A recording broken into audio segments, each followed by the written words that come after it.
Good morning, everyone. My name is Mike Brand. I'm the owner of Penn Quarter Sports Tavern. It's wonderful to see so many people here, so many friendly faces, so many recognizable faces. This is just great for me and my business, so I appreciate it. This has been a crazy experience over the last 3 years, but we're finally kind of out of it. And I just want to give a little bit of a backstory on our particular story of what we went through. I opened this business 20 years ago next spring. Almost 20 years. Can't quite believe it, but it has been that long. Through all this, it's been tricky at times, but the last 3 years have been terrifying at times. The safety net that we've always had is the mayor and all the different support mechanisms that she's provided. Every time I felt like I was at the end of my lifeline, something would happen that I was unaware of, a bridge fund, or this, or that. There were times we were writing checks on a Friday knowing it wouldn't cash until a Tuesday. It was very much like the very beginning of the business for me, personally. I was trying not to let it show, but, it was a difficult time period. The strength of D.C. government, the mayor, I can't thank them enough. Right now, I just want to particularly thank DoorDash. Our partnership with them has been wonderful. Salah, been fantastic through all this, a dear friend, and at this point I'd like to turn it over to the mayor. Thank you kindly.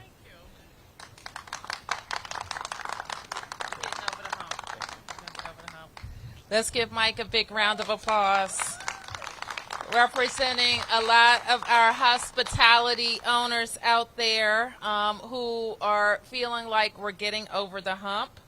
And we want to let them know that we're going to be there every step of the way. I also want to acknowledge and thank all of my D.C. government teammates who are here, starting with the interim chief of police, Chief Benedict, the director of the mayor's office of nightlife and culture, Salah Zapari, and the director of Serve D.C., Alexis Squire, along with other members of our public safety team, including the Deputy Mayor for Public Safety and Justice and the City Administrator for the district. So today we're here to announce an exciting partnership with DoorDash that is focused on public safety. It is focused in particular on protecting our food delivery drivers as well as ride-share drivers and passengers. This program builds on the success of another important program in the district, and that's our private security camera incentive program. That program has allowed us to deploy more than 26,000 private security cameras on homes and businesses, which MPD then uses to identify suspects and solve crimes. In fact, because this program is so popular, it is part of the package of legislation that I sent to the council last month. We have proposed increasing reimbursements for this camera program. Councilmember Pinto is holding a hearing on my Safer, Stronger 2.0 legislation on June the 27th. And we encourage everyone who cares about increasing public safety to participate in it. And I mean everyone. I mean people who send us emails and texts and stop us to say our number one issue, Mayor, is public safety. We appreciate what the police are doing. This is how these conversations go.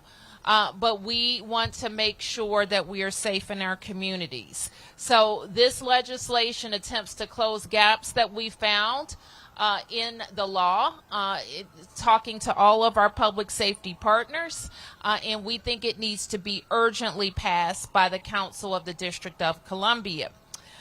Furthermore, we continue, as we are here to talk about today, to look for other ways, administrative ways, to build on programs that we already have to make our community safer.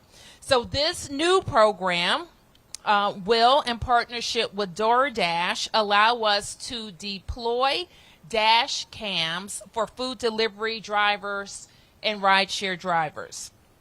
So for drivers who come to restaurants like the one we're at today to pick up orders, drop off dinners, and we want them to be able to do that with more security. So DoorDash is donating $500,000 to purchase dash cams. We expect to get them out using a similar approach to what we've done with the Will Lock program that MPD has helped to distribute, where eligible drivers will pick them up at designated locations. This is the first time we're launching such a program in DC, and we're doing this because what our partners in law enforcement tell us is that video evidence is crucial in solving crimes and closing cases, and in also deterring crimes. We also know that our partners, including MPD, will continue to spread the word, and this is also important, about other preventative efforts that we should all take, like never leaving our car running or unattended, even for short runs in and out of the house.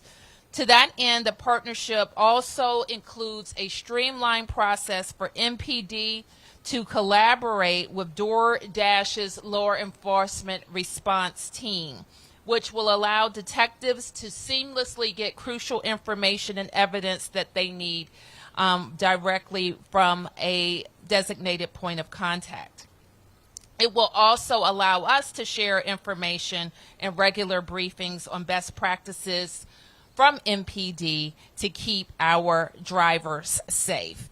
So this is about using every tool at our disposal, including making common sense updates to our legislation for hire vehicle drivers. So with that, I want to thank all of our agencies and partners who continue to be at the table every single day to ensure that we're doing all that we can to keep our city safe. So with that, I want to turn to Will Moulton and introduce you to a DoorDash driver to tell you about his experiences.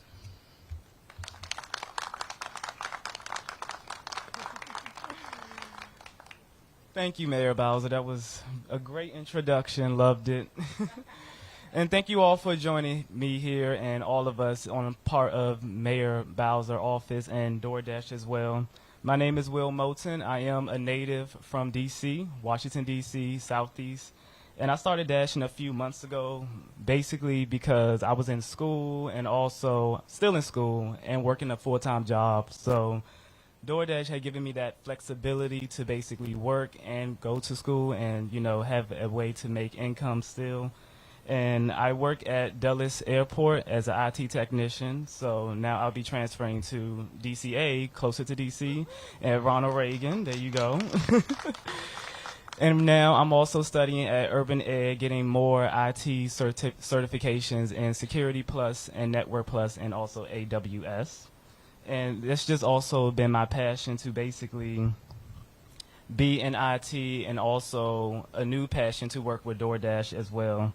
So DoorDash is also a good way to basically free up your financial obligations and also be able to make money while you're, you know, still in school, because it's definitely tough when you're like a college student or in any type of even grade school, and you just need like a little extra cash for food or just, you know, just to go out to DC or maybe on U Street, you know. So it's always a good time to have, and all of this is very honorable, especially the whole safety of it as well, because safety is very important in every aspect of life, especially when you're out, you know, late at night driving and you come home from after school and you just, you know, kind of tired, but you don't want to like overdo it and be overwhelmed.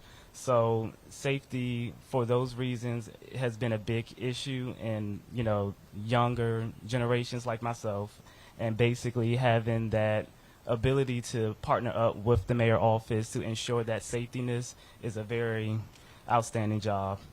And the excitement for this partnership just been really great. So I've been up here for a little bit of time. I know we all hot out here, so I'm going to go ahead and let y'all go. But before we leave, I would like to introduce you all to the director of the Mayor's Office of Nightlife and Culture, Salah Sapari.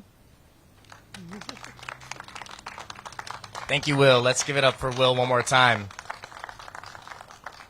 Good morning, everyone. Good morning, Madam Mayor, members of the cabinet, to our friends who are here joining us from DoorDash and from the community. My name is Salah Sapari. I'm the director of the Mayor's Office of Nightlife and Culture. It's good to be downtown, and I hope some of you will, no matter what the topic of the press conference is, spend some money at some of our local restaurants after this. And so let's give it up to Mike and his team for celebrating 20 years very soon. You know, we often look to government for solutions to our challenges. However, it is important to recognize that the government can't do it all. There are times when organizations and businesses can step in to make a difference, to fill gaps, and to address the needs of our community, and today is one of those times. We know the hospitality industry, which my office has the pleasure of advocating and liaisoning with, has a significant impact on our community, not just in terms of dollars, but also in vibrancy and opportunity. Restaurants not only provide food and experiences, they create jobs and contribute to our local economy and in turn our local tax base. It is crucial that we support and uplift this industry, especially as it continues to recover from the disruptions of the past few years. And for businesses that survive those disruptions, we know that we are just getting over that hump and the government is with you to see it through. But adjacent to those jobs in restaurants are also the jobs of delivery drivers who deliver our food, our groceries, and our rideshare drivers who get us to places like right here in downtown to work, to eat, and to play. We have heard from those in the industry that public safety is at top of mind, and that is why we are here today, because one innovative solution that has proven effective has been the use of dash cams. These cameras provide valuable footage that can greatly increase the likelihood of holding perpetrators accountable. And when we have visual evidence, justice becomes more attainable and our community becomes safer for drivers, for riders, and for everyone. So today is perhaps a blueprint for what can be done when government and organizations outside of government come together to address emerging trends and needs. But you didn't come here to hear me talk. And so I want to invite John Horton, who is the global head of public engagement at DoorDash, to come up and speak. And I hear you've brought a fairly large check with you. So we'll hear from John Horton.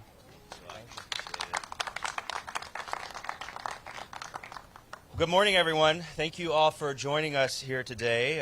As Salah said, my name is John Horton. I'm the Global Head of Public Engagement at DoorDash. I'd first like to thank Mayor Bowser for bringing us together today and the tireless work of your administration to serve our communities, as well as the entire Metropolitan Police Department that protects Dashers and serves everyone across the district day in and day out.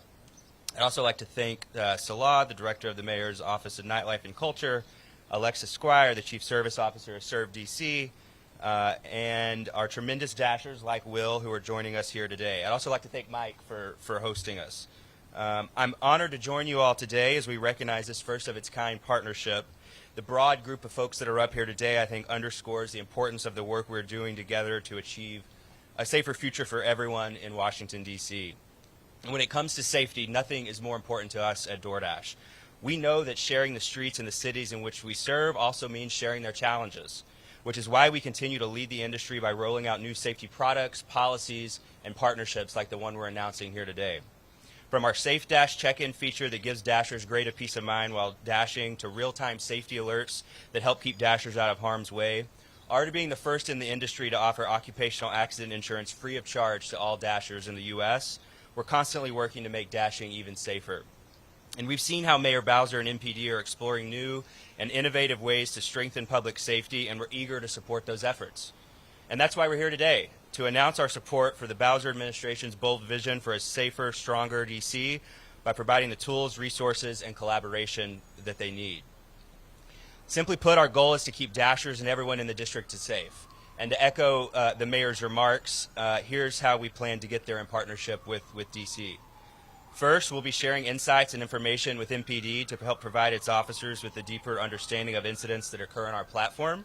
And MPD, as the mayor said, will also have a dedicated and streamlined process to work with our law enforcement response team. Second, we'll be building on the mayor's incredibly successful residential security program to soon roll out a new dash cam program so Dashers, like Will, and all delivery workers will feel even safer when they're on the streets. Lastly, as part of the community-based approach that the Bowser administration has taken to public safety, we'll be proudly supporting victim services organizations and doing impactful work in the district, as well as offering Dashers tailored workshops around safety best practices in partnership with Serve DC. Now, I know I speak for the whole team at DoorDash, many of who are back in the back today, when I say how thankful we are for the continued partnership with the Bowser administration and for their leadership on this important issue. We understand there's always room to enhance safety for all, but the opportunity ahead of us is really tremendous. This partnership is only the beginning of our work in Washington, and we look forward to closely working with everyone who has joined us today and collectively ensure a safer future for the district. Thank you very much.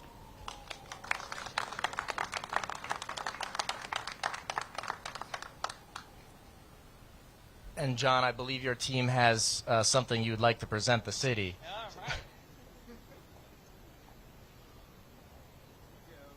We have a check.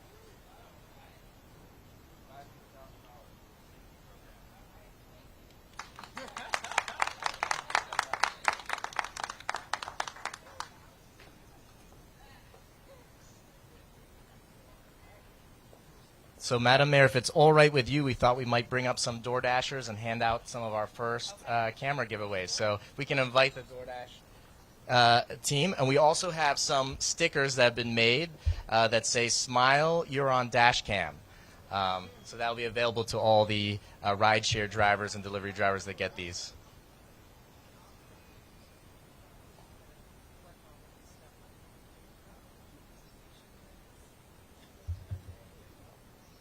Okay.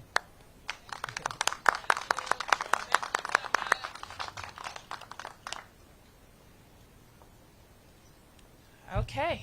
So I want to thank you all, and so everybody will be able to contact Serve DC Alexis, and we will get information out about the particulars and distribution points in when all of the cameras are available. All right. Any questions? Yes, Sam.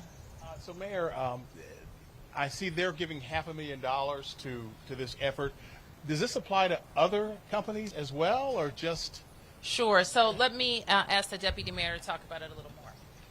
Sure. DoorDash is generously making sure that we're able to provide cameras to district residents who participate in any of the rideshare programs. So DoorDash. We know that Dashers oftentimes participate in other programs like Lyft and Uber and others. And so we want to make sure if you're a district resident and you're eligible, and we'll make sure that everyone has the eligibility requirements, that you come and get a camera. Is the city putting money into this effort as well? We will be putting time and effort and other to make sure that cameras are available. We also have the camera rebate security program, so the district's putting a lot of dollars that way as well into making sure that we have as many cameras across the city as possible. Does MPD collect data specifically on delivery drivers who are victims of carjackings? And if not, is there a way to quantify, or if you could go into detail about, is this a more acute problem now than it has been in the past? I've definitely seen an uptake in our drivers being, having their cars stolen or leaving their cars unattended while going into an establishment, leaving them running. These cars get stolen, or they're getting carjacked, double parked, waiting in spots too long. I mean, the data we collect are them as being victims, right? And then we share that data with a partnership with the company, whether it's DoorDash, Uber Eats, or like, and just kind of show them best practices, right? We just see cars being stolen over and over and over again when the drivers leave their vehicles unattended while picking up a delivery. They have their flashers on, they're double parked, the car's on, and they come out and it's gone, right? I mean, we can do something about that. That's something we can control, right? Leaving your car on and off. So the type of data you're talking about is them being victims of crimes, and we can kind of extrapolate that and work with the company. Got it. And then in terms of the cameras, do these belong to the dashers or the drivers, or does the city have the ability to request the camera footage if they want it? So the camera is the dashers, but just like we do with our private camera security program, the goal is the partnership. And so certainly I know that DoorDash is in partnership with the district going to work to make sure that we have access to the actual camera footage. And this question is, I believe it's Will? Will? Okay, got the name correct. Will, if you would, just talk about some of the challenges and risks that you've experienced being a dasher. Absolutely. So one of the challenges that I have experienced was basically the flexibility. So like being a full-time student and a full-time employee, a lot of times we live like a fast-paced life where we're rushing around and not really thinking about like the car being on and just fast hopping in and hopping out and not thinking like, oh, maybe I should take the car off or I'll be back just real quick. So stuff like that can kind of like slip your mind when you're just on your regular day, just regularly going to work or going to school. It can definitely be an issue, but you might not see it as an issue. So bringing that awareness with me was definitely, I would say it was definitely like eye-opening because I had like a lot of experience where I would be like, oh, I'm just going here and I'll be back real quick. So having this safety, I think, would definitely kind of make us more aware and conscious about the things that we're doing and the steps that we're taking also. Have you, and as a follow-up, have you had any threats to your safety outside of cars, people, customers?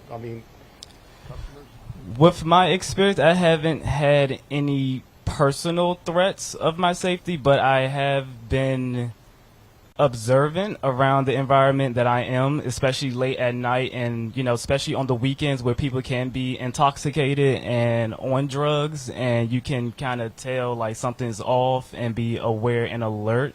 But if something does happen, I definitely would love to have a body cam with me just in case. But I haven't personally experienced, but I definitely avoided those experiences as well. Thank you, Will. Yes. So you mentioned that this will allow MPD to coordinate with the law enforcement arm of DoorDash, and it'll function similarly to the Ring program. Will MPD have automatic access to what is the footage that's available? Or if not, what procedural steps will government entities need to go through to get access to the data and the footage? Okay, so I want to be clear. What I said was it will be similar to our private security camera program. And now I'm going to have to refresh all the rules of that program. But when people agree to participate in that program, they agree to share video footage from the camera if requested by MPD. Did I get that right? So that's how it would be. And then how long will this footage and the data that's carried on these cameras be stored? And while it's being stored, who has access to it?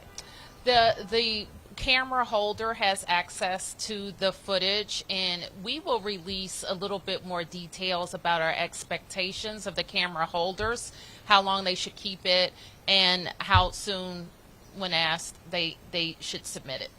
But the government, there isn't a repository of the camera footage in the government, if that's the question. And just one follow-up to clarify, if it's similar to the Ring camera, MPD would need to request the footage, but would they need to get a warrant to get the footage, or is that a simple request? Ask MPD or the deputy mayor to talk about our private security cameras and when they get it. And again, we don't call it a Ring camera because people have many different cameras. Yeah. Is the district's private security camera program. Sure. I mean, what we find is generally residents who take advantage of our programs, and certainly the expectations with Ringers is that they want to participate and help in public safety. And that's what we find more often than not, that it's not a process of it doesn't really need to be a legal process, because generally when we ask for tips or help from the public, they come in. And that includes a lot of camera footage people upload. Same with our partners in the rideshare space. And so, certainly we find that these are partnerships. To the extent we need a warrant or otherwise, obviously MPD has means and will do whatever's necessary to close cases. But oftentimes, as the chief said, these are victims, right? And so they're more than willing to participate and help us to bring accountability to those who harm. Hi, Delia Gonzalez from Channel 9. A question for the mayor and the acting chief, really any stakeholders. We're celebrating this safety partnership on a day when the city has reached a grim milestone, 100 murders. Mayor, are we looking at more safety partnerships to continue this effort as we head into the summer months? And Chief, what are we doing strategically to bring down these numbers as we head into the summer months? Okay, so Delia, it is indeed a grim milestone. Any day would be grim. Okay, to talk about 100 people in a city our size being lost to gun violence or some other type of violence in our neighborhood means that many people have connections to those incidents, either the people who were lost or the people who committed those crimes. So we work every single day to make sure that we are driving down those numbers. You heard me say during our public safety gathering that we're focused, of course, on closing gaps in the law, looking at what we can do better administratively, and making sure that we have programs and services that are engaging our young people, but that the system of consequences is also working. So we continue to be focused on the whole spectrum of activity. What I'd like the chief to do is talk in particular about the most recent kind of hot spot strategies that we've announced and what progress we've seen with them. Thank you, Mayor. Every homicide is a tragedy in this city, as we know. And as we institute our hotspot policing philosophy in every district, we have 4 or 5 spots in every district where we have officers that get out on foot, engage in the community, move on to different areas, and keep that going. We've also instituted a more proactive traffic overtime detail where we want to make sure we have safe drivers. And if there's individuals out there preying on innocent citizens in the spaces of carjackings and robbery, we're being very intentional and very proactive in that space. We have violent crime reduction partnerships with other city agencies in various parts of the city, and we're seeing decreases in crime in those areas. To give you some context, just from yesterday, as we went over this milestone, yesterday during our evening tour, we call it evening tour, where the bulk of our citizenry and visitors are in this city, from the late afternoon all the way to the late evening, we had 0 Part 1 crimes. Those are violent crimes reported to MPD. And then we had that 1 homicide at the Shell station. 1. That 1 homicide detracts from its otherwise a good productive day for the Metropolitan Police Department and for the people that live in this city. You go back to last weekend, our 7th district, Ward 8. Robberies are a problem for this city. We had 0 reported robberies in Ward 8 last weekend. But there was a homicide in Ward 8. That detracts from the success that MPD has working with our community to keep crime down. So we are having successes, but when someone loses their life, we can never take that lightly and celebrate the successes because we know we have work to do. So there is a strategy in place. You're going to see a much more continuing proactive police department going into the summer. They're going to be the police, and they are going to make traffic stops. And they are going to try to disrupt the criminal element, and they're going to try to keep people safe while driving. Our traffic fatalities are up from last year's because people are just driving around with seeming impunity. And that's where the police department comes into play. It can't be all about a traffic safety camera doing the job. There's people behind that. And we want to have conversations with our drivers. They don't need to be ticketed. They can be warned, but we want them to slow down. You're going to see a proactive police department this summer. We are making gains. We're making strides. The homicides, unfortunately, are something that, we take it so seriously, but we got to put that into context and bring those cases to closure. The best way to stop murders is to lock up murderers and show people we're holding them accountable. Same thing with shooters, same things with other types of crime. Thank you. I did have one quick follow-up just about the community policing that we heard from Chief Conti before he left, the new or revised initiative for officers to get on the street, walk the beat, meet their neighbors, be engaged. I mean, we all talk about community engagement and having a stake in our community will help keep our community safe. How has that program been going and the feedback that you're getting from residents? The feedback's been very positive from our residents. And the program, as I mentioned, has, at least for the last few weeks that it's been rolled out, has been successful. But as we look at that whole of community approach, like when we look at homicides that are domestic in nature, for instance, where people are cohabitating or friends, the argument rises up to a homicide, people will ask us, how can we help? Well, if you're in an unhealthy relationship, there are outlets for that, right? You can reach out to community members that it's not the police department to have those conversations, and reach out to folks that look like they need help. We have young people that are out in the middle of the night without supervision. They are on all kinds of monitoring, but it's really the community, faith-based community, community activists to engage these young people. They know who they are and give them another outlet. So that's where our citizenry, our community can help make that happen. But our officers know the streets better than anybody. You know, I walk around and I drive around and talk to officers, and they know who's on the corner. They know who might be selling drugs. Well, how can we repurpose those young men and women that are out there selling drugs to something better that we can do? We got to give them options. And you know, since I've been in this position as interim chief, there's plenty of ideas out there. You know, if somebody just doesn't want to go to school and that's not their thing, and they need to support their family, they're a single household, they have young people at home, well, how can we teach them a trade that they can earn a living? I mean, there's a lot of opportunities out there, but the community engagement piece is where the ideas come from. There's a lot better ideas out there than we can come up with ourselves, right? I wanted to follow up with Mike, actually. You used the word terrifying. You said it's been terrifying at times over the past 2 years. Can you repeat the question? Yeah, you used the word terrifying. You said it's been terrifying. Financially. Financially. Okay, so But there have been some other incidents inside and around the restaurant that came with the pandemic, but I was talking about the financial portion of it. From a public safety standpoint, as a business owner, is there anything you've observed locally that has concerned you? And this program's about cameras. What would you like to see?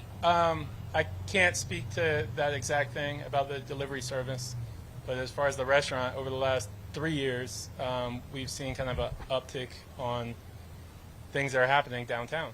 And I think a lot of it has to do with just, you know, some limited resources, yes, but also taking care of the largest problems first. And some of the problems that I'm experiencing on the grand scheme of things may not be as severe as some of the things we were talking about earlier, if that makes sense. Thank you. Okay. Just a quick nuts and bolts on the cameras themselves. Can these drivers just show up and get them, or do they get installed into the cars? How does that work?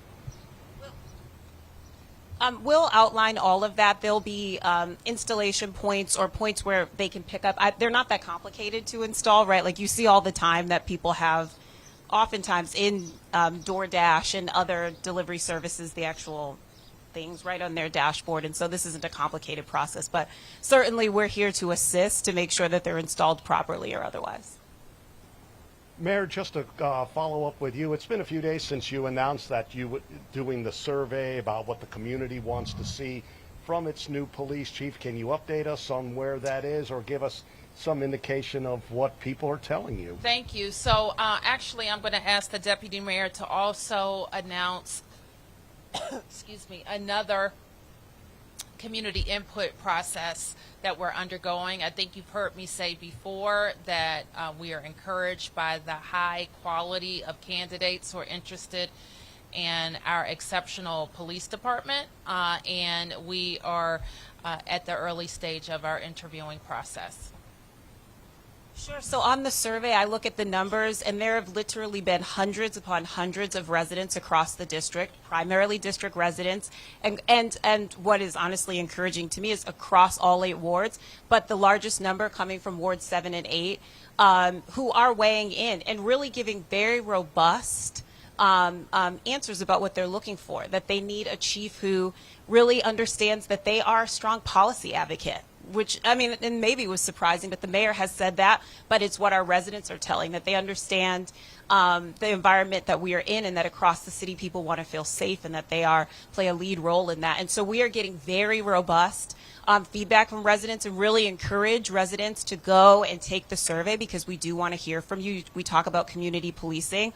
We are public servants, and we are here to partner, but really to serve you. The mayor mentioned that we are going to have another opportunity for residents to engage. We'll have a teletown hall where we're going to talk about what residents are looking for and their ideas around what we need in our next chief and public safety. That's on June 15th at 6 p.m. and we'll release more information. It's out now about the number and otherwise where people can dial in. Just to follow up on to what you just said, that especially Ward 7 and 8, how surprised are you to hear that it's people in those districts that are responding? I'm not surprised at all because I, like many of my fellow district government partners across here, are out all the time in Ward 7 and 8 and all across the city. And people, we have very active, engaged residents, right, like who let us know what they think. And so I'm not surprised. I'm just encouraged and glad that even early on in this process, where I think we just released it last Friday, we're seeing such robust participation. We want to hear from all our residents because we know that public safety affects everyone, but certainly those who are closest to the pain oftentimes in our city, their voices are very important to us as well. Sam, you have the absolute last Sam. one because something now is Air quality. Just quickly, we've known that we've seen an increase, particularly amongst young people, juveniles, if you will. How's the summer job program going? I mean, is it how many young people are going to be affected this summer? You think that's going to have an impact on maybe reducing the amount of crime in the city? We absolutely, right, like making sure our young people are actively engaged is a critical part of reducing what we're seeing with juvenile crime. And so I don't want to be wrong on the numbers, but I can tell you that for about 2 months now, district agencies have been going directly to schools. Sam, you were at one of the first ones, right, to our resource pop-ups to make sure that young people who might not otherwise know how to sign up or get involved in not just the SYEP, which is, of course, our marquee summer program, but the whole host of programs we have, from other programs at DOES to programs to summer school to recreation programs with DPR. And we have been seeing literally hundreds, really thousands of young people be able to just get signed up right there. And so we're a government that goes to our people, and that really has been deeply impactful. summer school, summer job, and summer camp. Thousands of opportunities. But frequently, the deputy mayor talked about how we show up at your school.